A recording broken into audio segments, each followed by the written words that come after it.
ഒരു സവോള നൈസായിട്ട് അരിഞ്ഞെടുക്കുക, 3 വഴുതനങ്ങ ചെറുതായിട്ട് അരിഞ്ഞെടുക്കുക, പിന്നെ കുറച്ച് സോയ ചങ്ക്സ് അത് വെള്ളത്തിലിട്ടെടുക്കുക, എന്നിട്ട് ഇതുപോലെ അരിഞ്ഞെടുക്കുക. അപ്പോൾ ഇന്ന് ഞാനൊരു സർപ്രൈസ് ആയിട്ടാണ് എന്താ ഉണ്ടാക്കാൻ പോകണമെന്ന് പറയാൻ പോകുന്നത്. അത് ലാസ്റ്റ് നിങ്ങൾ കാണാവുന്നതാണ്. അപ്പം ഒരു ഫ്രൈങ് പാൻ എടുക്കുക, അതിൽ കുറച്ച് എണ്ണ ഒഴിക്കുക. എന്നിട്ട് ആ എണ്ണയിലേക്ക് നമ്മൾ അരിഞ്ഞു വെച്ച സവോള അതിലേക്ക് ഇടുക. സവോള കുറച്ച് നേരം നല്ലോണം വഴറ്റണം, എന്താ പറയുക, എന്നാലേ ആ ഒരു ഫ്രൈയിൻ്റെ ഒരു ടേസ്റ്റ് കിട്ടത്തുള്ളൂ.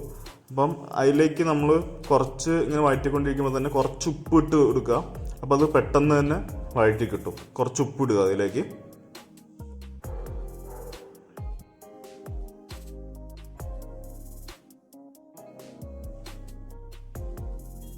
എന്നിട്ട് നല്ലോണം ഇട്ട് ഇളക്കിക്കൊണ്ടേ ഇരിക്കുക. ഇനി നമുക്ക് അതിലേക്ക് കുറച്ച് മഞ്ഞൾപ്പൊടി, മല്ലിപ്പൊടി, മുളക് പൊടി, ഈ 3 ഐറ്റംസ് നമ്മൾ ഇടുക.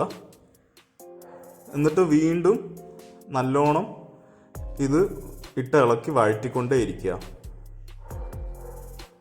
ഇനി അതിലേക്ക് നമുക്ക് കുറച്ച് ചിക്കൻ മസാല, പിന്നെ ഗരം മസാല,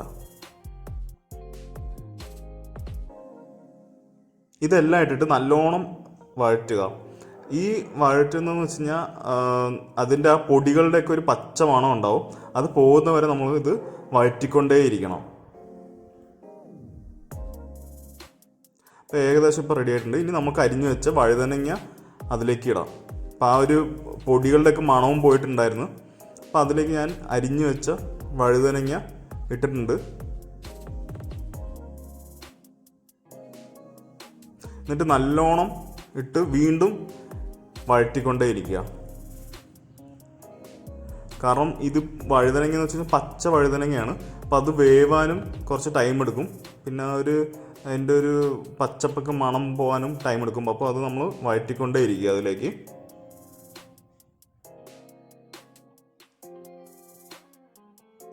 ഇനി നമുക്ക് അതിലേക്ക് കുറച്ച് വെള്ളം ഒഴിച്ചു കൊടുക്കാം. കാരണം വഴുതനങ്ങ അങ്ങനെ പെട്ടെന്ന് വേവത്തില്ല, വേവും ബാക്കിയുള്ളത് വെച്ചിട്ട്. എങ്കിലും നമുക്ക് കുറച്ച് വെള്ളം ഒഴിച്ച് കഴിഞ്ഞാൽ അത് നല്ലോണം വെന്ത് കിട്ടും.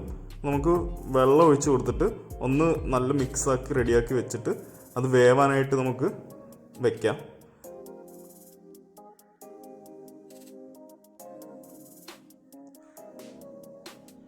ഇപ്പോൾ ഏകദേശം വെന്തിട്ടുണ്ട്, വെള്ളമൊക്കെ വറ്റിയിട്ടുണ്ട്. നമുക്കതിലേക്ക് നമ്മൾ നേരത്തെ അരിഞ്ഞു വെച്ച സോയ ചങ്ക്സ് അത് ചെറുതായിട്ട് അരിഞ്ഞു കഴിഞ്ഞാൽ നമുക്ക് നല്ല കുറേ ക്വാണ്ടിറ്റിയും കിട്ടും.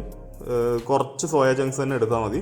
ഇനി അതിലേക്ക് ഈ വഴുതനങ്ങ വഴറ്റിയതിലേക്ക് നമുക്ക് ഈ സോയ ചങ്ക്സ് ഇട്ട് കൊടുക്കാം.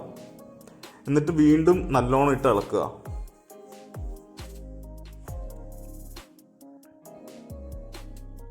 ആ മസാലയൊക്കെ സോയ ചങ്ക്സിൽ പിടിക്കുന്നവരെ നമ്മൾ വഴറ്റിക്കൊണ്ടേ ഇരിക്കുക.